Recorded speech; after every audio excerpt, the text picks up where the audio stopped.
Hi, everybody. I'm John Self. Welcome to Lunch and Learn. We have a great stream lined up for you today.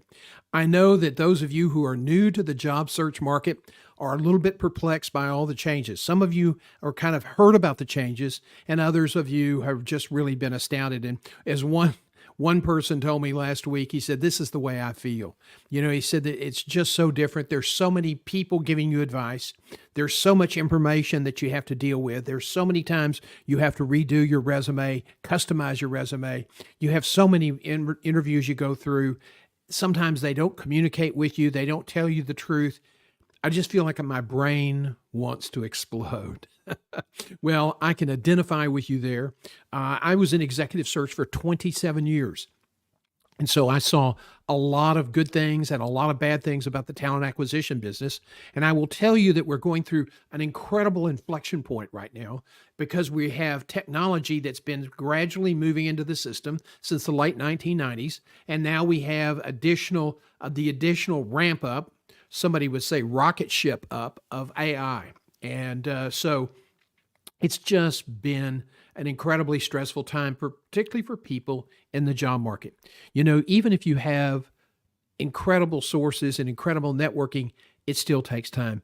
If you're out there in the marketplace, and we're going to talk about this in just a minute, the odds are just really terrible. So what we want to do today is talk about some things that can help you do a better job in managing your job search. And today, our focus is on habits. Job search is not something you do very often, and most people confuse job search and career management as being sort of like a resume and CV. They're not the same words, they're not the same document, but people use them interchangeably. Oh man, I need to do a better job managing my career. And usually they mean I need to do a better job finding a job really quick. And the truth is, career management is macro, job search is micro, as my friend Peter Piccinini likes to say. And it is, you got to understand the difference. And he's a savvy investor. And, you confuse macro and micro in the investment world, and you can take a bath. So what we want to do today is talk about some of the micro changes, and to give you some steps that you can kind of use to break down the job search process and kind of get your hands around it, okay? I love this quote. Motivation is what gets you started, but habits are what keep you going. And I could not find an attribution for this. I got it off the web.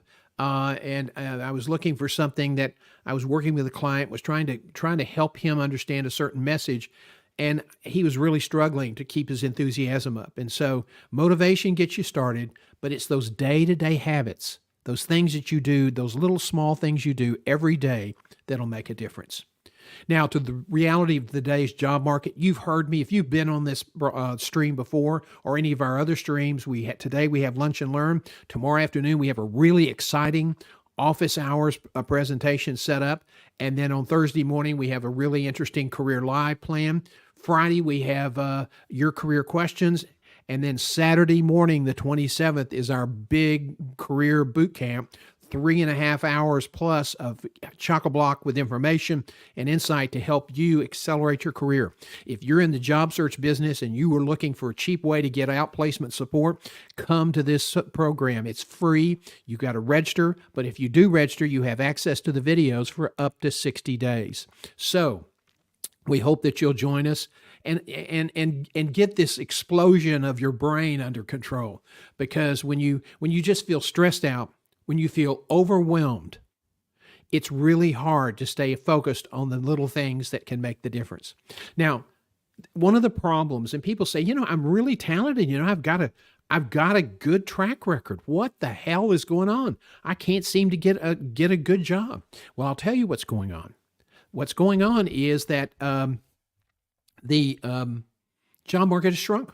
For managers and executives, it has contracted, and it's going to continue to do so.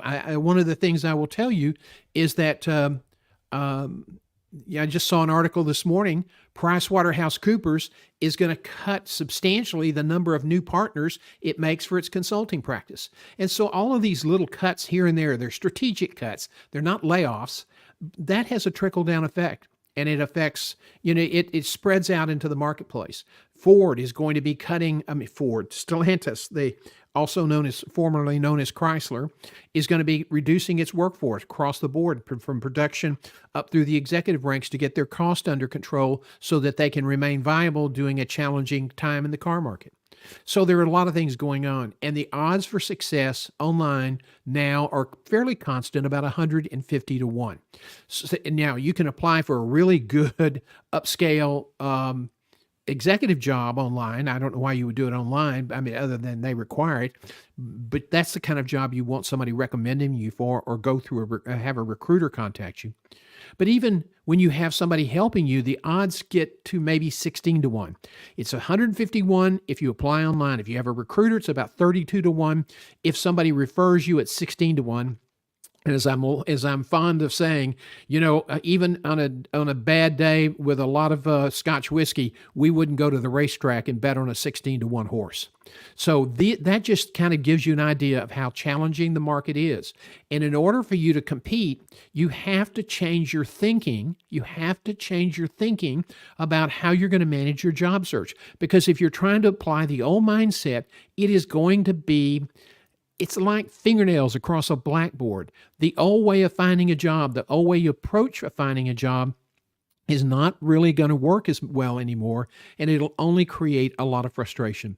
One of the things that we've noticed is application automation, which may make it easier for the prospective employer, actually puts more burden on the applicant. So, I've done several job summaries and taken the keywords and updated my resume, and it's taken anywhere from 40 minutes up to an hour and 50 minutes. So that's a lot, especially when you realize that, that the odds are really tough.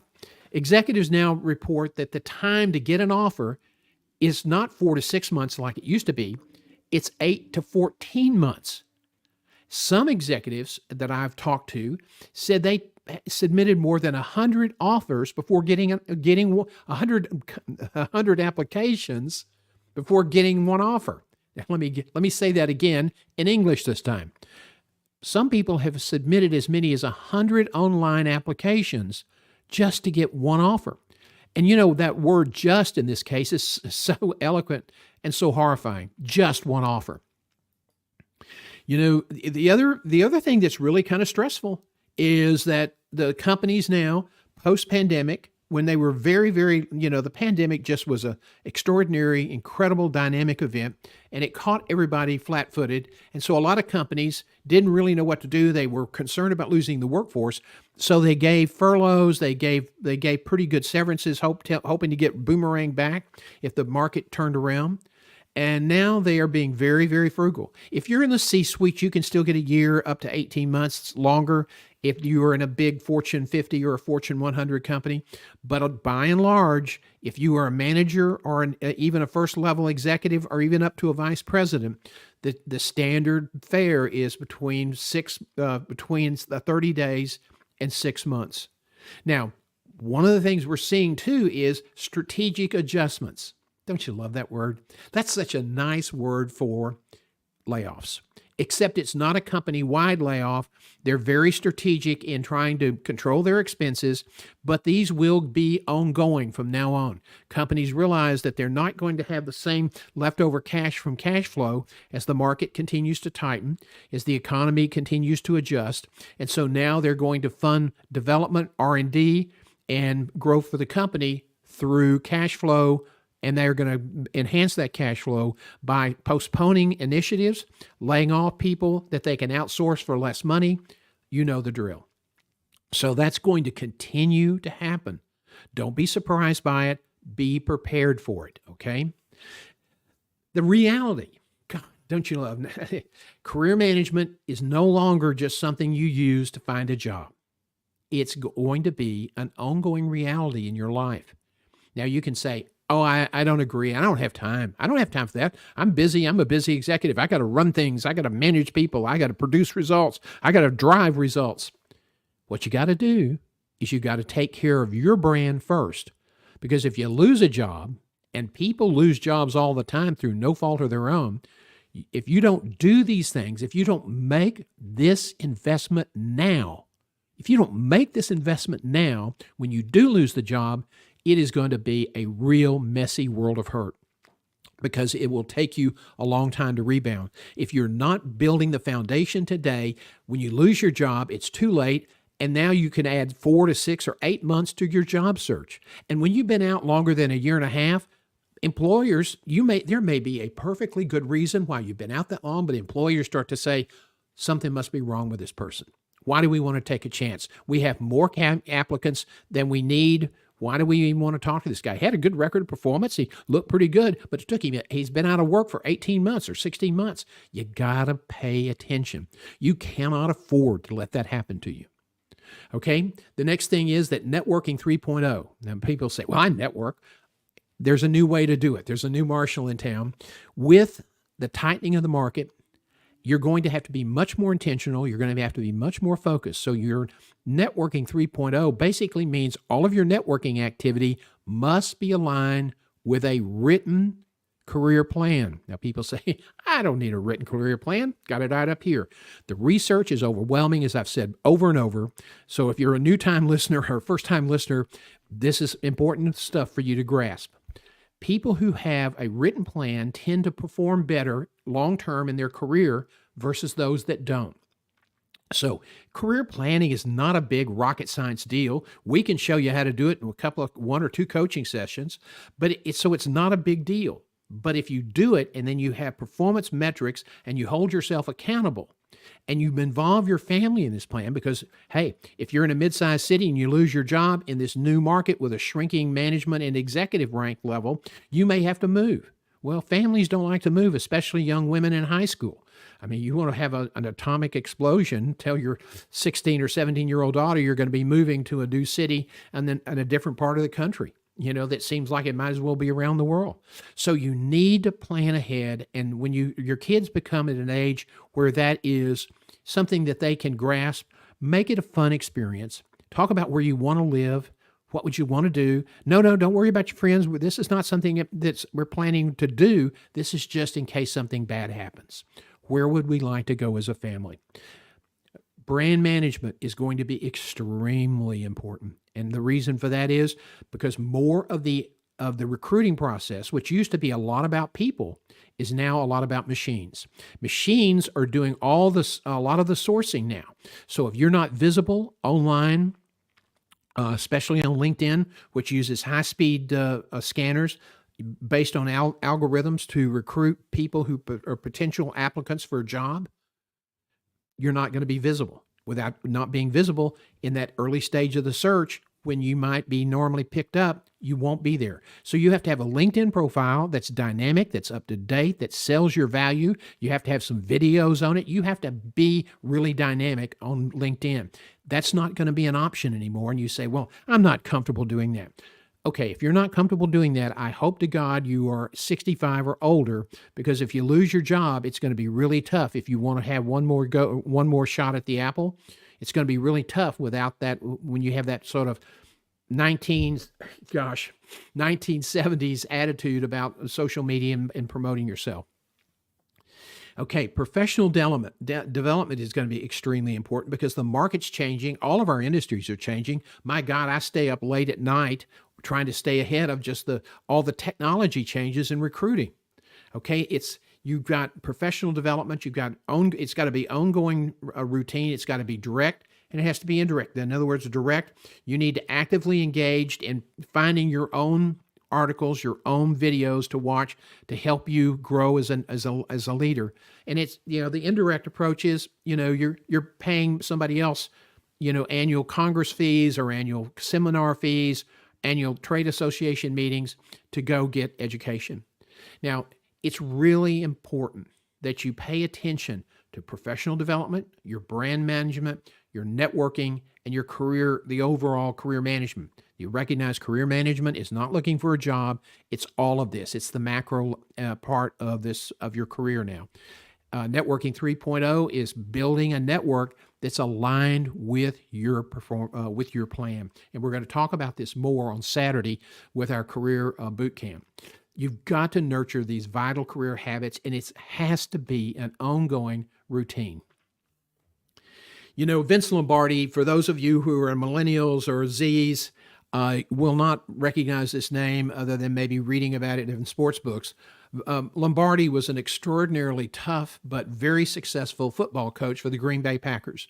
Now, the Green Bay Packers are very unique, and it's a very small city where they're located, and the community owns the team. You have former community members who have shares of stock in the team.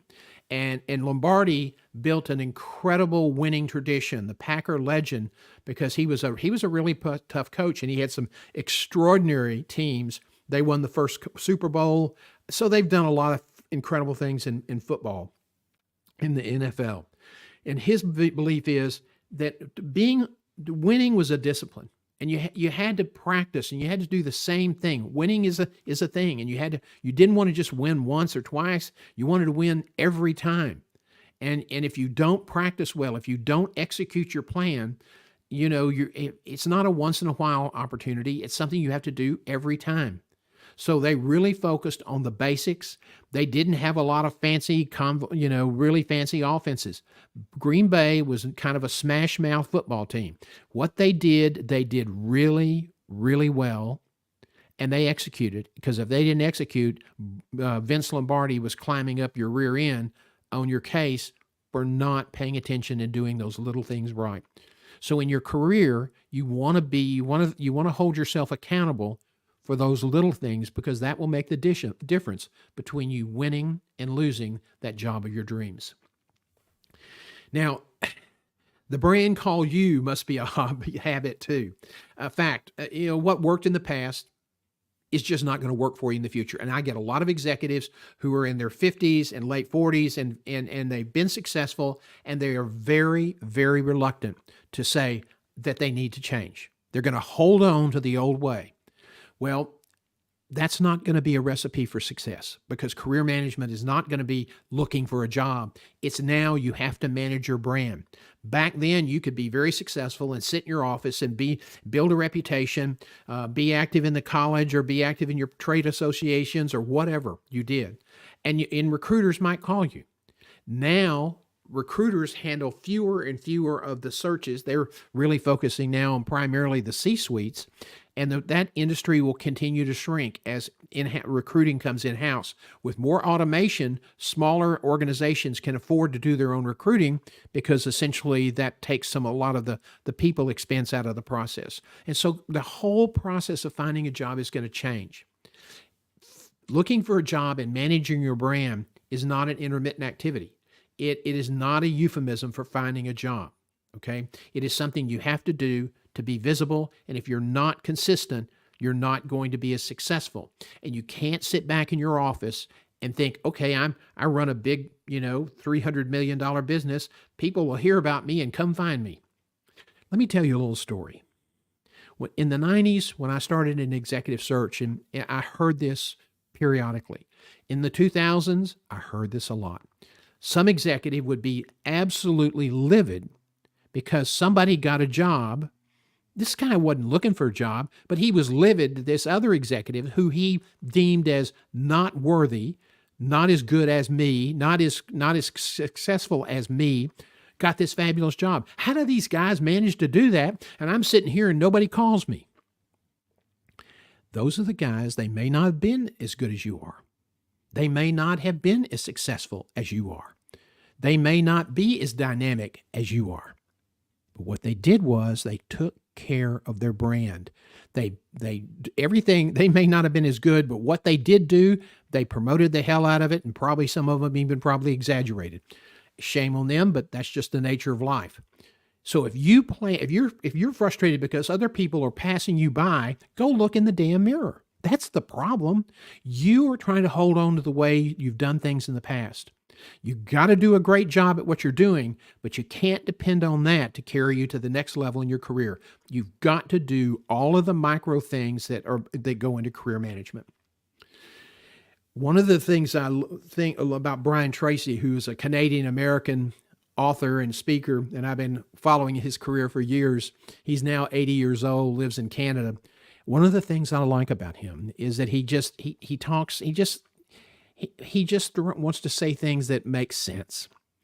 And this is truly one of those that winners do make a habit of manufacturing their own positive expectations in the advance of event. You sit there and you think about how you're going to perform in the interview. You think of how you're going to perform once you get the job. You think about how you're going to move through the organization and build strong ties with the team. You envision that, you have a plan for that, and you execute on that. And that's how people become successful. If you're upset because lesser people, lesser mortals than you are passing you by, you need to set a new vision for yourself, and you need to rethink how you're going to manage your career. So let's get into more detail on the habits. Well, there's a great book out there. I encourage you to read it. It's called The Power of Habits, written by Charles Duhigg, who was a New York Times writer. It's really a remarkable book about how hospitals overcame significant, disastrous problems with quality by building a routine, a set of habits that now are followed routinely. And so it's a good book. It's been out for a long time, but it's worth a read. It's still up to date. There are 8 essential habits, I think, to support successful career management. Now, these are daily routines. There's some of them you'll do daily, some will weekly, some will be monthly or quarterly, but they're all designed to elevate your career. And you must do them. You may be a busy person, but you've got to look at your schedule and you've got to decide, what do I have to do to continue to be successful? And you saying that you're going to hold on to a job as a CEO for 10 years is just not, it just defies the statistics. In healthcare, hospitals are among the most complex organizations ever devised by man, according to Peter Drucker. And that average turnover time in the hospital is between 3 and 5 years. 3 and 5 years. So if you're 30 or 40 years old and you want to work 20 or 30 years, just think about how many times you got to find a job. So you've got to do a better job in building your brand, building your reputation, and managing that in terms of being visible and accessible so that you can move up. So let's talk about the daily routines to build the habits. First of all, you got to remind yourself, in this AI world, like it or not like it, it's not really something you can control. Elevating your career now, I think more than ever before, and I've been saying this and I'm going to continue to say this, it is more than doing a good job, okay? You either have a plan and you execute it, or you say, oh no, I'm going to do it the way I've always done it. I'm going to roll the dice. Those are your 2 choices, okay? You're going to plan and you're going to execute, or you're going to roll the dice. Which do you prefer? The second thing I really strongly encourage you to do is keep a daily journal. Gratitude every day, weekly game film review. We're going to talk about that in a few minutes. This is really important. 3, schedule time each week for networking and brand development work. Take control of your story. If you don't take control of your story, somebody else is going to start telling your story and you may not like it. So you have to do that. I don't have time. You're going to have to figure out how to be more efficient and how to carve out time. It is not a choice anymore. It is not an option. You got to set aside time each week for online educational investment.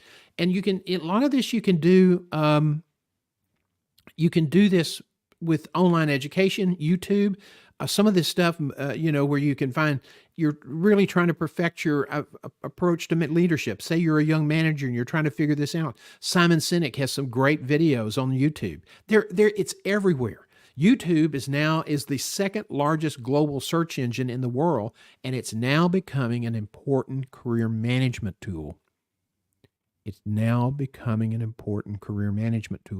So please pay attention to that. You can look short videos. Your industry association probably has a lot. There are a lot of good career blogs out there, but you need to reserve some time each week to go to school so that you're staying current. You also want to establish a database for your connections and career contacts. People say, oh, no, I'll remember that. I've known that person for years. I don't need to worry about that.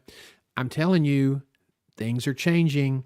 You've got to be able to do a better job managing information. In the past, you may have had great friends and never sent them birthday cards or never sent them anniversary cards. Or if their kids had birthdays, you never sent them cards. You've got to start thinking about doing that. Why?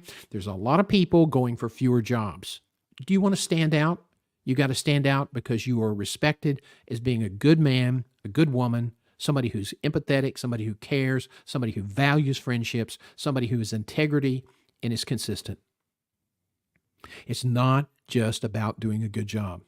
You also need to be visible at professional association meetings. Now, in healthcare, where I spent a lot of my career, a lot of the big CEOs, when they got to that point, they were pretty busy, and so they very rarely showed up, mainly because all of these young, new, early careerists would line up and try to hand them resumes. CEOs don't hire people. I don't know what college put that stupid idea out there, but it's there, and they always want to hand you a resume.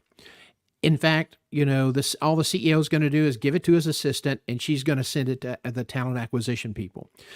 It's okay to introduce yourself. It's okay to give your card and just say, very much, I enjoy your post.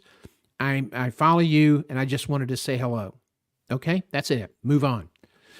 But as a senior executive, you owe it to your association. You owe it to the people coming up, not to be there every time necessarily, because I know you have a busy schedule, but to be there some of the times for the important meetings and to take time to come early for the reception. Now, I know some people have, strong views about alcoholic beverages, and that's fine. You can wait till the end of the reception hour and come, and while there's the transition between going from the reception to the dinner, you can always shake some hands and be visible.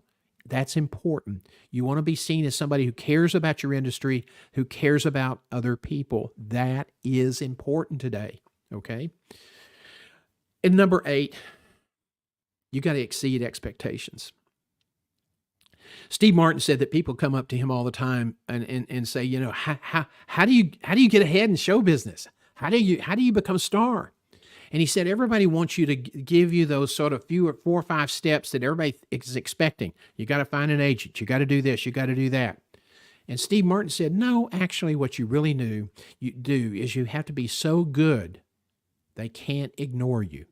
You can have an agent, but until they can't ignore you, you're not going to, make your mark in the industry. So let's now look at some important takeaways. We're about 31 minutes into the hour.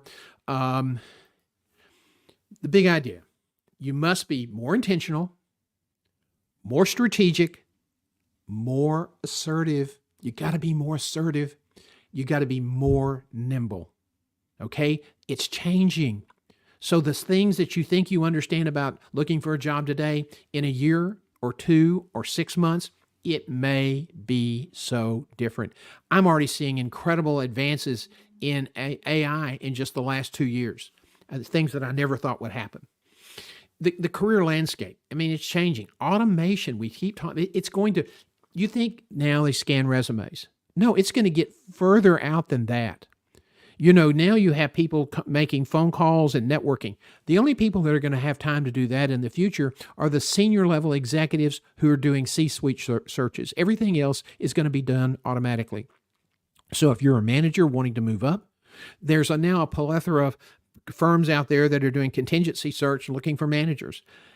As the technology is perfected, as more organizations buy into it, less of that is going to be done by people, and even in small contingency firms, they're going to automate the sourcing as much as they can because that's a people cost-intensive part of the process. So the AI is dictating new rules. You can't just sit there and wait and hope the phone rings. You've got to be visible on LinkedIn.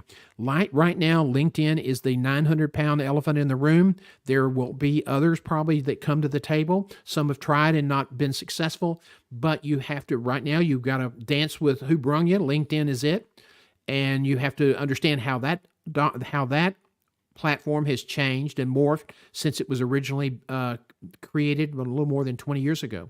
I've been on it for 19 years, and I can tell you it's changed a lot, and it is changing even more. Some of those changes are the result of how people are using the platform, and a lot of it has to do with technology. They have scanners that can look at thousands of profiles in a matter of minutes. in a matter of minutes. And if your profile is not very good, if your site is not reflective of your value, if it doesn't say what you do, if it doesn't enunciate your experience, you're going to be invisible. So you must adapt. So let's talk a little bit about the key areas where this paradigm has changed. First of all, you have a core element to your career. You have brand management, you have networking, and journaling. And these are, we can change these around, but these are the ones that I think I've been thinking about a lot lately, and I wanted to share those with you today. Now, the habits for your core component, you have performance. That's something you focus on daily, weekly, and monthly. You should not have, at this point in your career, you should not have any surprises about your performance. Okay. And the one way you avoid layoffs in a time with the industry shrinking and there's more competition is that you have to exceed performance expectations. You have to promote that expectation. And that's where some people get very uncomfortable. My mama told me it wasn't right to brag. Well, you're going to have to be sure that people know what you do. And that's not something you do just once a month or, when you think about it, it's a daily, weekly, monthly performance process. Again, professional development. You're busy, you have a lot to do. Now you have networking, now you have brand management, but you have to stay current because things are changing. And if you are not staying current, if you're not allow yourself to get excited about some of these changes because you may end up leading it. So you have to stay current. You don't want to be in a meeting and everybody's talking about a development and you are the guy at the table or the woman at the table that hasn't a clue about what's going on. Another habit, brand management. Now, in this component, you have your value brand statement, which helps you focus. This is about when somebody says, John, why should we hire you? The value brand statement is what you're going to give them, okay? Not your chronology, the rest of your history of work. Then you want to, if you want to keep your resume current. If you lose your job, you need to get your resume up to date, but it's a lot easier just to keep it current. Don't get fancy. The format is not necessarily going to help you anymore. The color is not going to help you anymore. It's all about content and easy to read. So white space, don't use too much boldface, just enough to catch the eye. So you want to have your resume updated, and periodically you want to go through it and kind of massage the metrics in it, quantifiable achievements on a quarterly basis. Weekly attention to LinkedIn. Now, if you're in a job search, that's a daily times 4, okay? The best times post on LinkedIn are Tuesday, Wednesday, and Thursday. But if you're in the job market, we tell our clients to post 4 to 6 times, and the ones that do are tending to get a lot of activity off LinkedIn. Why? Because the activity triggers certain things in algorithms and gets your profile another look. YouTube. This is now a new tool coming to the fore. On job search. A lot of times YouTube has been used for small businesses like mine to promote ourselves and to educate people. YouTube is now going to be a way for you to build your brand. And there are a lot of examples of people doing that. It is the second largest search engine in the globe, and recruiters are now going to YouTube to see if you have information there as well. Keep in mind, if you have a great presentation that somebody recorded or you have bits and pieces that you've recorded and edited that you can do with iMovie or this is not hard stuff. You can put it together and put it on YouTube so that the recruiter gets maybe a 2 or 3 minute, kind of take of what you sound like when you're making a presentation. That can be very, very helpful if you do it the right way. Networking. I want to go back just a second, be sure I touch everything. YouTube is very good. Instagram is not for everyone. Instagram is really good. If you're starting your own business, if that's part of your career journey, Instagram can be very, very effective, especially if you're selling, my daughter is involved with a company that sells online, not knitting, needlework, needlepoint. I'm having a 60s moment here. And they're based in Connecticut and they ship all over the United States. And she laughed the other day. She just shipped a big order to a person in Tyler that she knew. But Instagram is really good for that type of that type of business. It's also good for, for business coaches. It can be good for career coaches.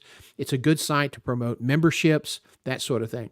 But if you're looking for a job necessarily, that's not necessarily a place where it's going to be productive for you. You might want to have an Instagram account to round off your brand, but most of your time you're going to spend with YouTube and LinkedIn, primarily LinkedIn.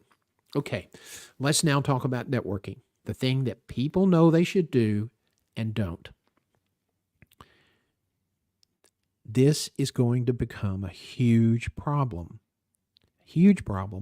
if you don't pay attention to your networking. Because would you rather trust a computer and a bunch of bots, or would you rather have someone who knows you, who trusts you, who knows your track record, who knows who you are, to tell the CEO, you ought to talk to Randy Young. I've known Randy for 10 years. I've watched his career.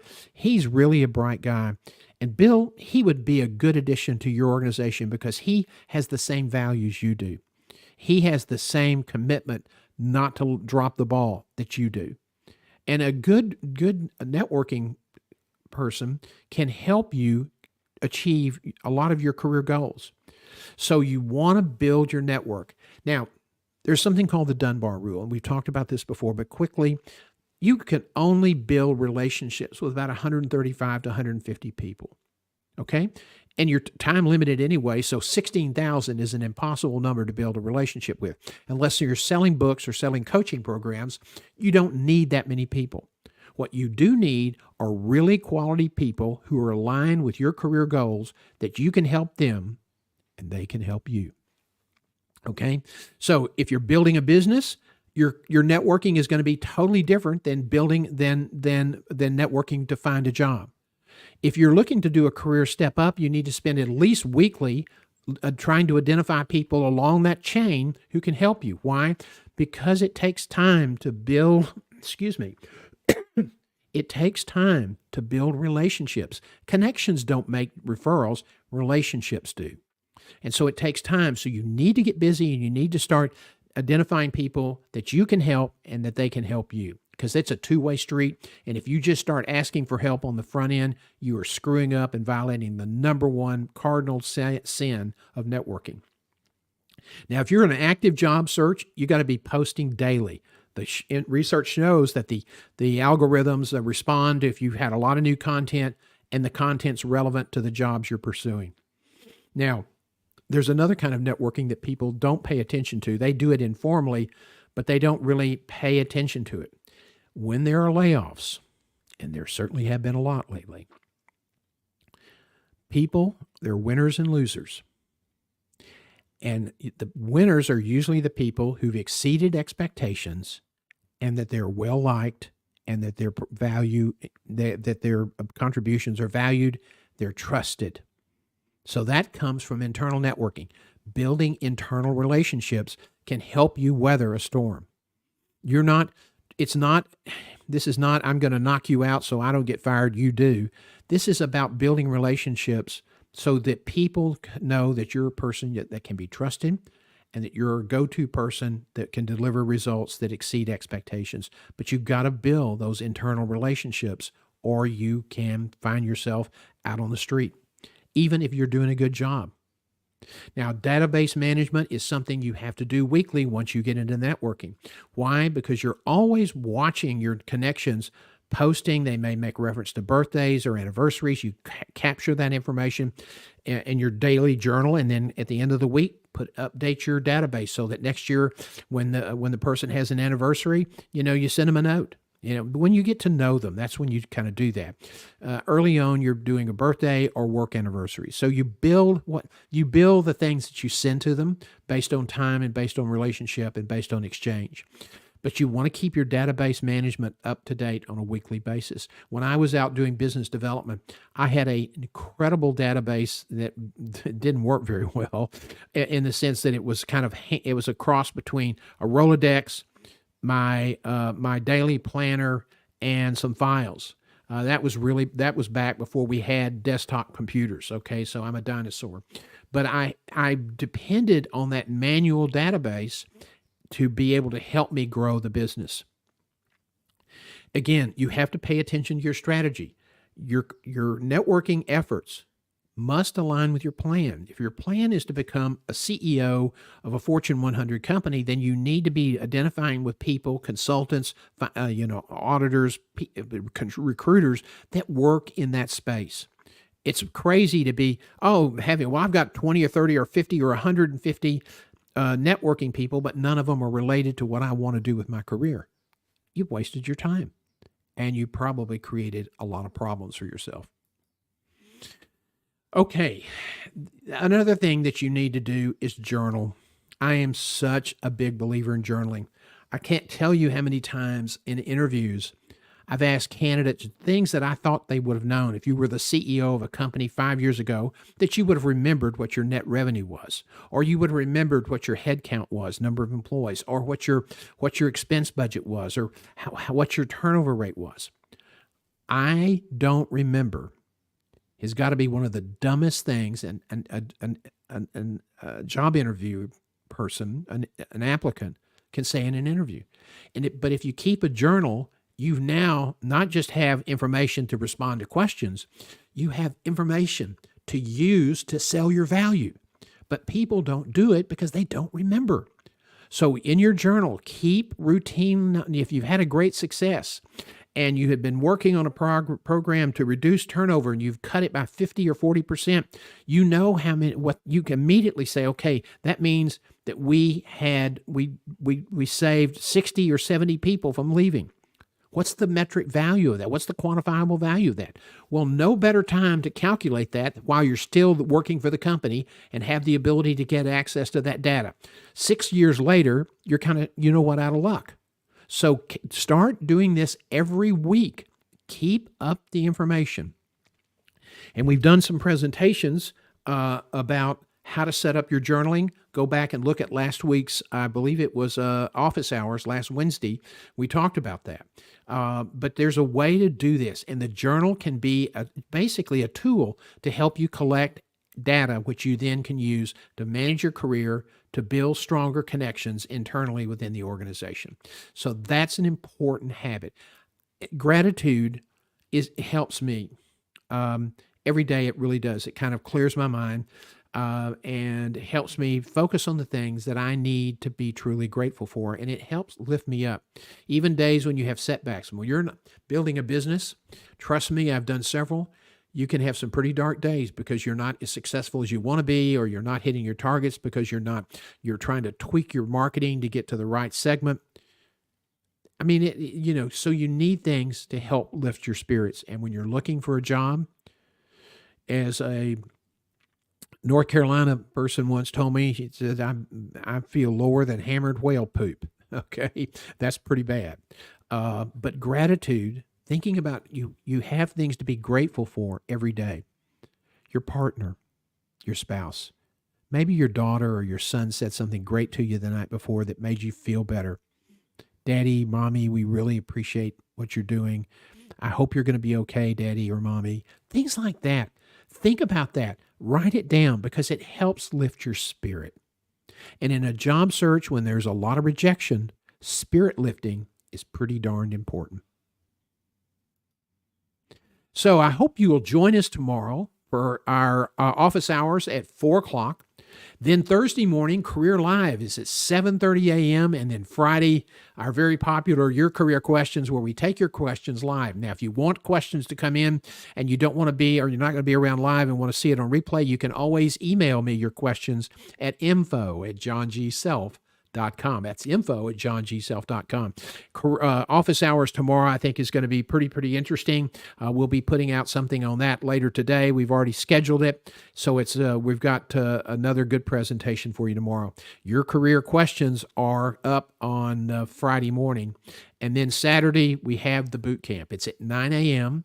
Central Time, April 27th. You must register to attend, because if you don't register, you will not get the link information. It's going to be on YouTube and Facebook, I believe. You can register at johngself.com. There is no cost. Now, Ron Thomas from Dubai will be our keynote speaker and will lead off. We have another presentation on planning your career, and then T.D. Smyers, one of the top not-for-profit CEOs in Dallas-Fort Worth, who's now a dynamic career coach, will be here to do a presentation to talk to you about career transition and how to plan for a successful transition from no job to a new job, or from a great job to a better job. And that's really important, because the number of times that people fail when they move into new jobs is like 50 to 70% within 18 months. And that data hasn't changed much. People do this and they think, oh, I can be successful because that's what I've always done. TD will have to bring some new reality to that belief. And then again, we have weekly live streams. So we want to encourage you to take a look at your career community, our membership team. We have weekly live streams. Right now, a lot of them are available for free, but they will become member-only events. We have live coaching. If you hired me to do a traditional career coaching, you're going to be paying me $250 to $300 or $400 a month. But if you're a career member, the amount of money you pay for hourly coaching is more than half. It's reduced by more than half what it would be if you just hired me independently. So every month it's $49. That's about $1.63 a day. In addition to the live coaching, we have live weekly programs, and we'll be doing a special live series on outplacement coaching. Then we have weekly Career Live, and that's where we do market updates. We don't talk about jobs that are available. We talk about how the technology is changing, how people are responding to layoffs, and we try to look for things that will indicate trends in the marketplace. And that we hope will be helpful. So remember, sign up for our career community boot camp on Saturday the 27th at 9 a.m. And then join us tomorrow afternoon at 4 o'clock for office hours. And then Thursday morning for Career Live with a market update and the latest information on changes. And then Friday at 11, we have your career community questions. Saturday morning, we'll be here at 9 a.m. live for a 3.5-hour live stream of information and insight to help you with your career. We're going to cover virtually every element of the career management process, so we hope you'll join us. It is free, but you must register. Thanks, everybody, for joining us today. I really do appreciate it, and we hope to see you again tomorrow afternoon at 4 o'clock on office hours.